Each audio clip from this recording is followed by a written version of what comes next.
Okey, so kita mula tentang hal ehwal kiamat. Okey, ni senang kata dia punya kronologi. Dia punya kronologi. There's a chronology, timeline berlakunya kiamat. So pertama sekali dunia akan hancur, kan? Alam semesta akan hancur, malaikat Israfil akan tiup sangkakala. Yang pertama tiupannya akan menghancurkan segala sesuatu yang ada di muka bumi dan juga apa yang di langit. The whole universe will be destroyed. Kecuali illa ma syaa rabbuk, kecuali sesiapa yang Allah SWT inginkan dia stay. Di sini ada khilaf lah di kalangan ulama. Ada kata sebahagian malaikat masih hidup, ada kata syurga neraka pun masih ada. Okey, ada kata sebahagian manusia pun masih hidup, antara Nabi Musa. Okey, kenapa? Sebab ada sebuah hadis di mana Rasulullah SAW, ketika Rasulullah dibangkitkan nanti, kan, bila Rasulullah bangun daripada kematian, kan, di padang mahsyar itu Jibril akan datang. Maka Nabi akan kata, oh, dah berlaku kiamat. Jadi Nabi akan pusing, Nabi tengok Nabi Musa sedang peluk tiang arsh, dengan penuh ketakutan. So Nabi persoalkan, aku tak tahu sama ada Nabi Musa ini peluk disebabkan dia survive the incident ataupun ni selepas.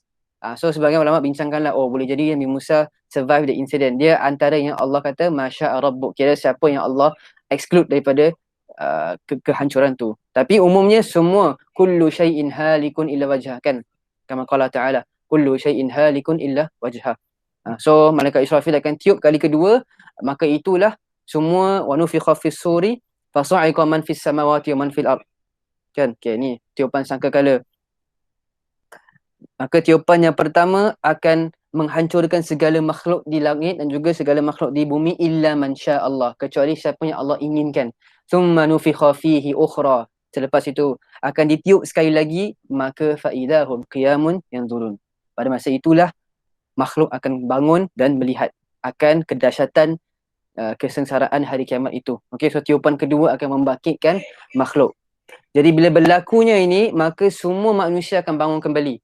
Di sini setiap manusia akan bangun mengikut amalan mereka. Sebahagian daripada mereka akan dibangkitkan berjalan dengan muka mereka sendiri.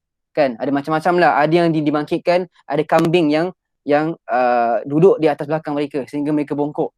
Banyak kejadian-kejadian. Ada yang dibangkitkan dengan badan yang sangat obes sehingga tak boleh berjalan. Okey, ada macam-macam senario yang berlaku.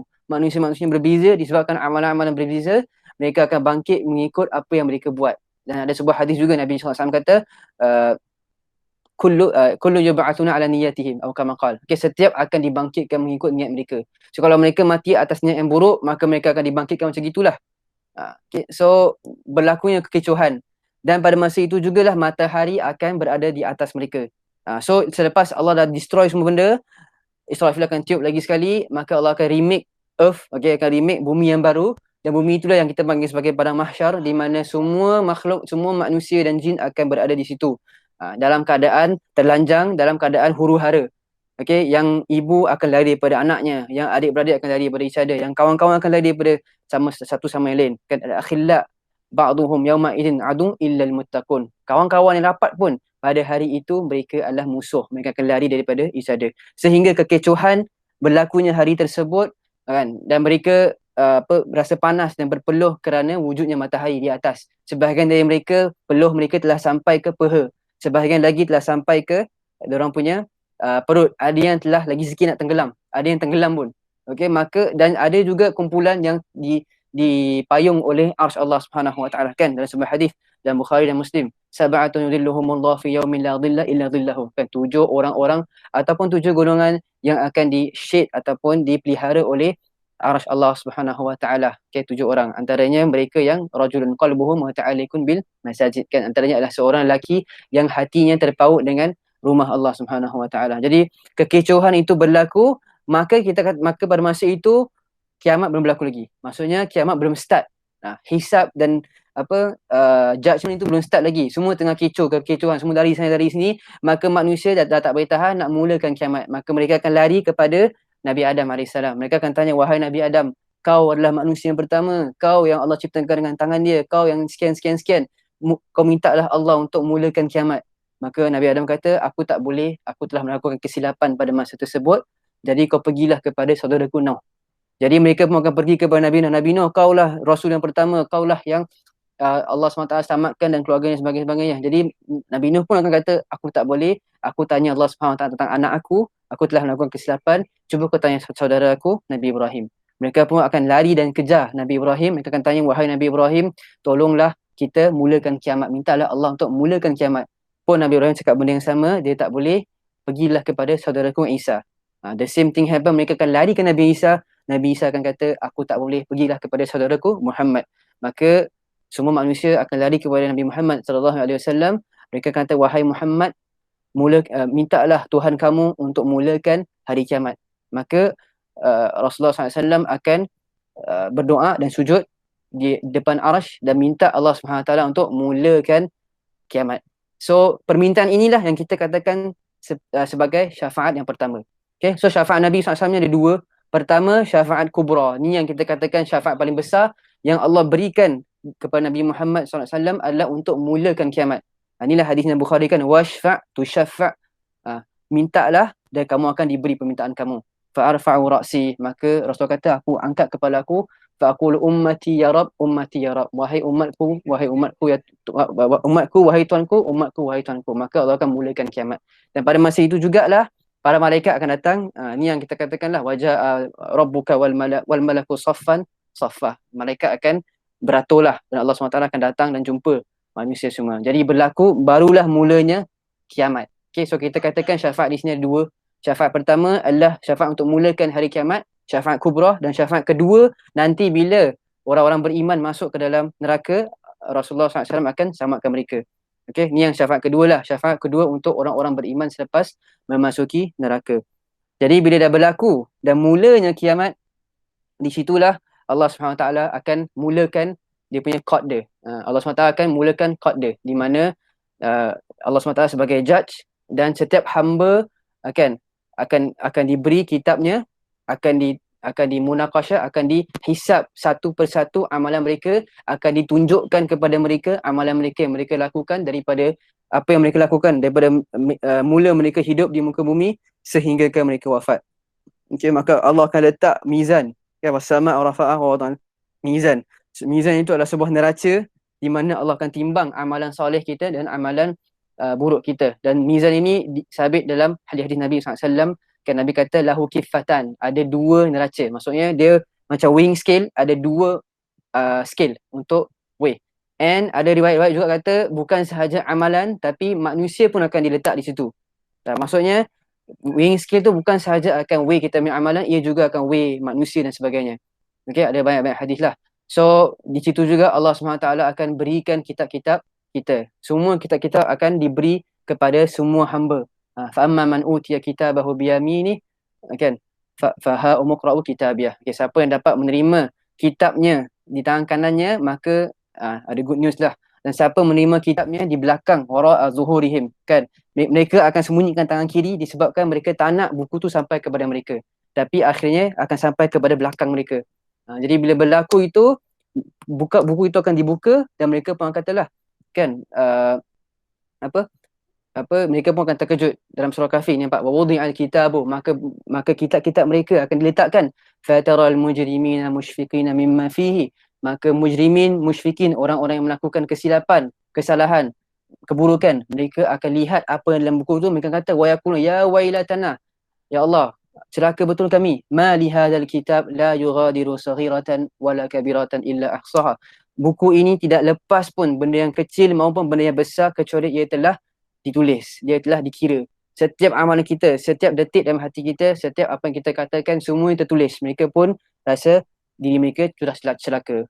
Wajadu ma'amilu hadirah. Okay, dan mereka dapat mereka temukan apa yang mereka lakukan di muka bumi hadir di depan mata mereka. Wala yadhlimu rabbuka ahadah. Dan Tuhan kamu tidaklah menzalimi seorang pun. Okay, so pada masa itulah Allah Subhanahu Wa Taala akan memulakan hisapnya. Okay, dan makhluk yang pertama yang akan dihisap adalah binatang. Okay, binatang akan dihisapkan. Okay, setiap binatang walaupun yang telah menzalimi binatang yang lain akan dihisapkan. Walaupun seekor rusa yang gaduh dengan rusa yang lain sehingga kan tanduknya patah, akan dihisap. Dan selepas mereka dihisap, mereka akan berkecai menjadi debu. Di situlah saatnya di mana orang kafir akan kata ya laitani kuntu turaba. Wahai kalaulah aku pun dapat jadi macam mereka, aku jadi tanah, lagi better daripada what I'm going to face right now, kan?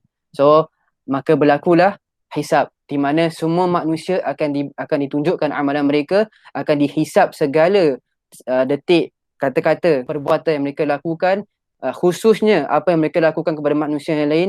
Maka setiap orang yang ada hutang kepada manusia lain ataupun kezaliman, di situlah akan dihisab. Kan ada banyak sangat hadis di mana antara mereka, Rasul tanyakan, tahu tak kamu siapakah itu muflis? Atadruna man huwal muflis, kan? Maka sahabat tanya, siapakah muflis? Adakah mereka yang miskin, yang hilang harta? Tak. Rasulullah kata, muflis itu adalah mereka yang datang pada hari kiamat dengan amalan soleh yang sebesar-besar kirat, sebesar-besar gunung Uhud, tapi disebabkan mereka melakukan kezaliman kepada makhluk yang lain, kepada hamba-hamba Allah yang lain, maka diambil kebaikan itu dan diberikan kepada hamba-hamba yang telah dizalimi itu, sehingga kan amal mereka sudah habis dan diambil kesalahan mereka ataupun dosa mereka, orang-orang yang dizalimi, kan, akan diberi kepada orang ini, sehingga dia akan dicampak ke neraka. Waliyahzubillah. Ada juga hadis dalam Bukhari juga, kan, 3 orang pertama yang akan dihisap. Orang pertama itu Allah akan kata, apa yang kamu buat? Maka orang tu akan berkata, wahai Allah, aku menuntut ilmu kerana kau, kan, ta'allamtul ilm, untuk kamu wahai Allah, kan. Maka Allah kata, kadzabt, kamu tipu, walakin ta'allamta liuqala bihi alim waqad qil.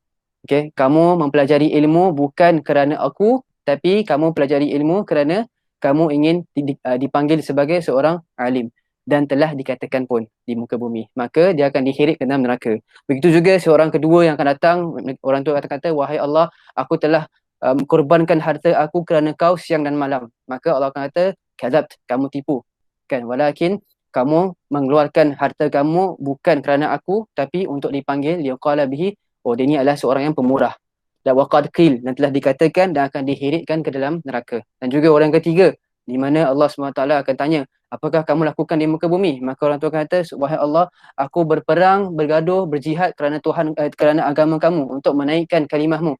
Maka Allah akan kata, kadzib, kamu tipu, walakin, tapi kau berperang, bergaduh, berjihad adalah untuk dipanggil sebagai seorang yang berani, waqad qil, dan telah dikatakan dan akan dihiritkan ke dalam neraka. Maka itu adalah 3 orang-orang yang celaka yang akan masuk ke dalam neraka. Wa ni'adzubillah.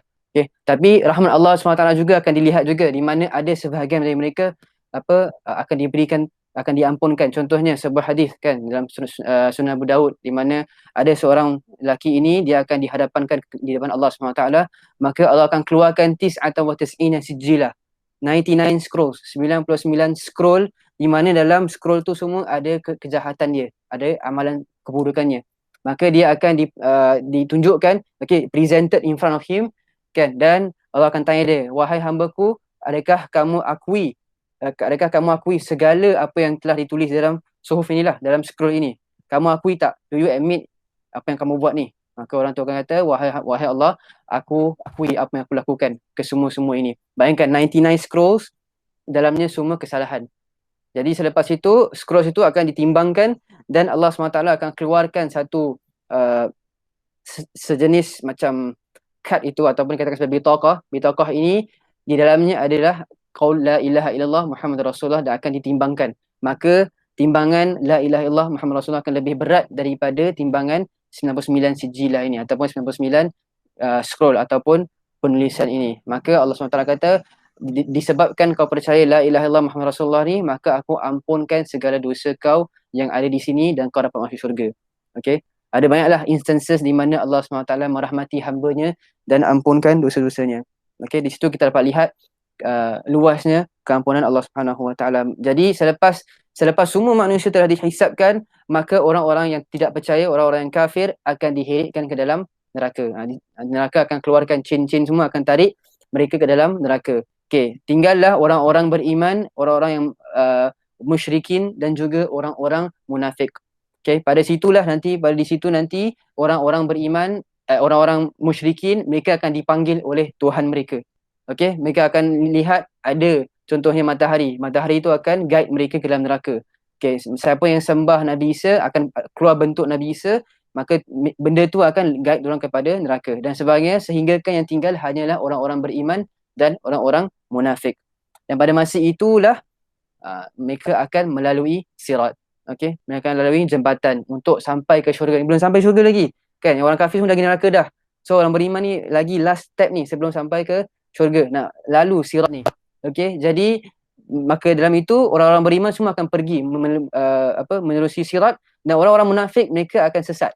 Okey, mereka akan lost. Mereka akan cari mana orang semua ni. Okey, so macam ini katakan yauma yaqulu munafiquna wal munafiqat.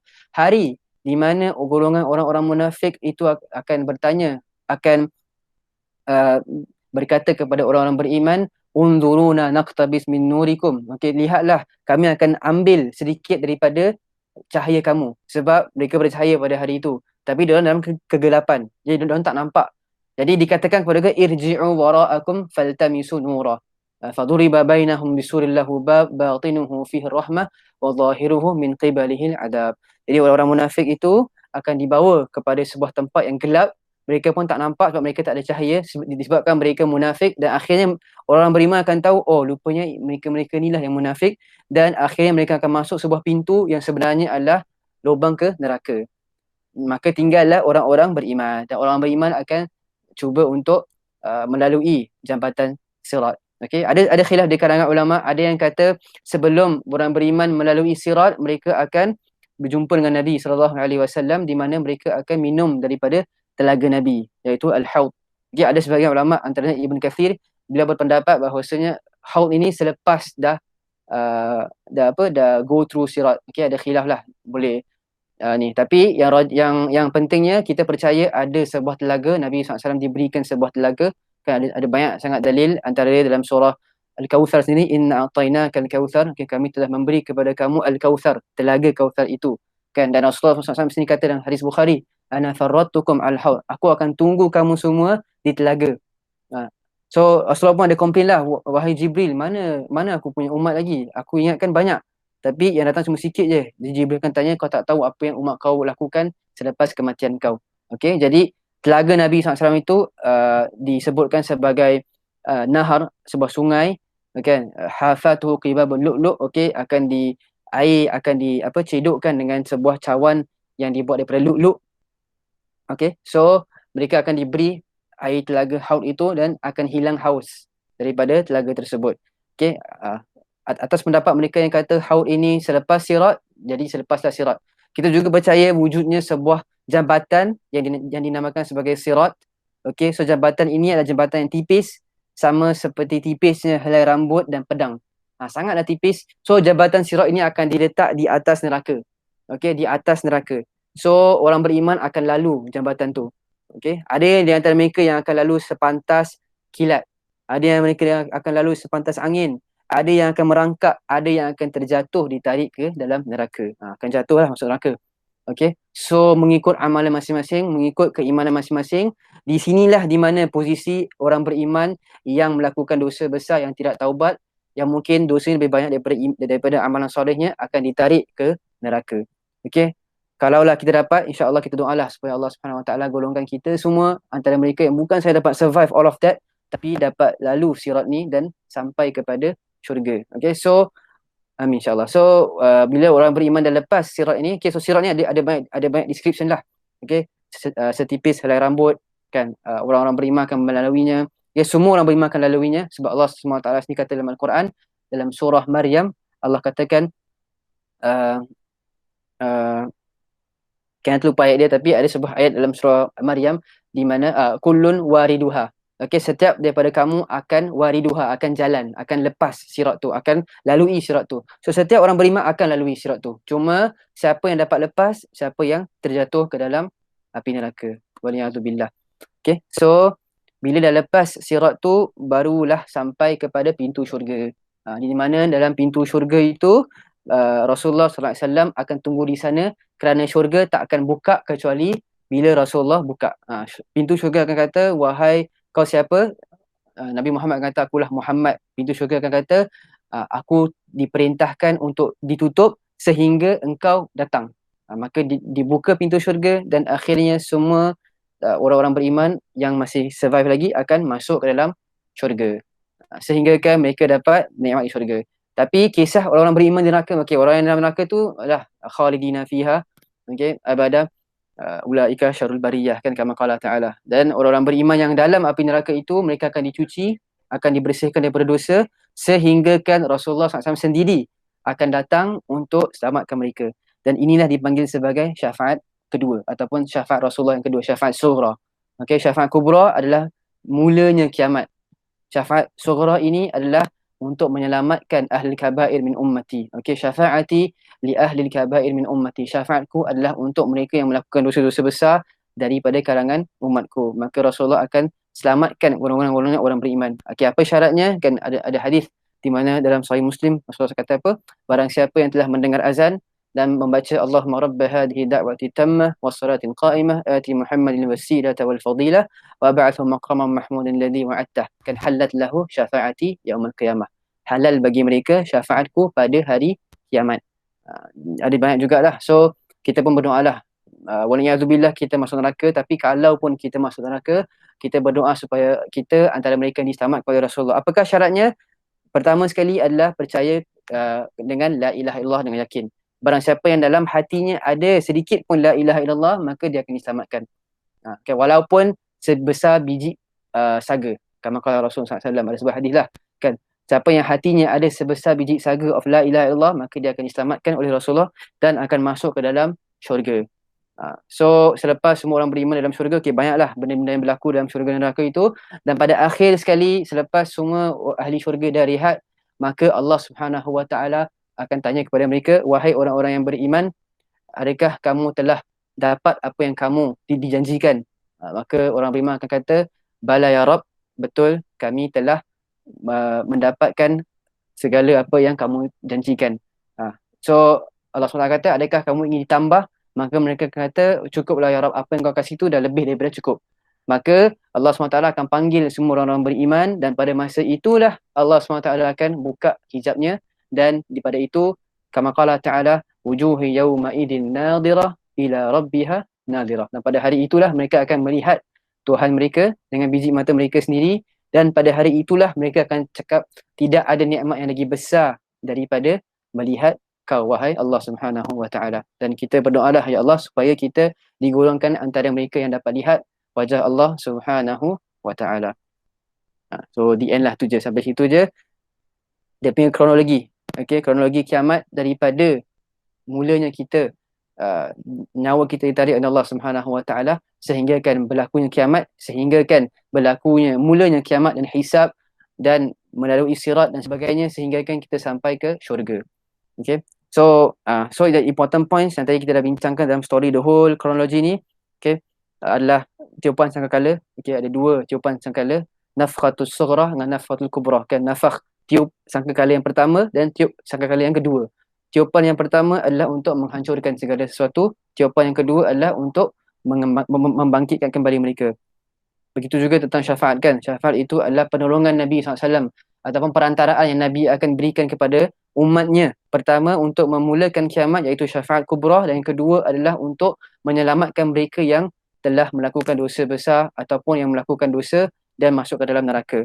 Okay, begitu juga hisab, mizan dan suhuf, perkara-perkara ghaibiyat ataupun sam'iyat. Okay, inilah semua yang dipanggil sebagai sam'iyat, kerana kita takkan tahu kewujudannya kecuali dengan dalil sama', dengan pendengaran, dengan dalil, kan. So inilah semua dipanggil sebagai sam'iyat, perkara-perkara ghaib yang kita tak dapat tahu kecuali melalui dalil. Inilah antaranya hisab, mizan dan suhuf. Kita bincangkan tentang bagaimana sifat mizan tu, apakah fungsi mizan tu, hisab, apa yang akan berlaku tentang hisab, suhuf, apa yang kitab-kitab mana, siapa yang akan dapat dan apa di dalamnya.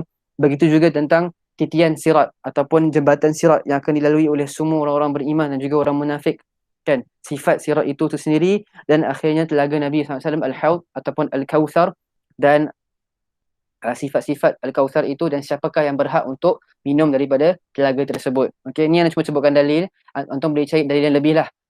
Ada dua dalil, mungkin antum boleh cari dalil yang lebih, ataupun kalau nak lebih penerangan boleh cek-cek antum punya textbook ataupun reference yang lain lah untuk tengok. Cuma ni yang rasa yang penting lah, yang tentang kewujudan haud dan juga sifatnya. Okey, dan itu seluruhnya adalah kronologi kiamat, berlakunya hari kiamat.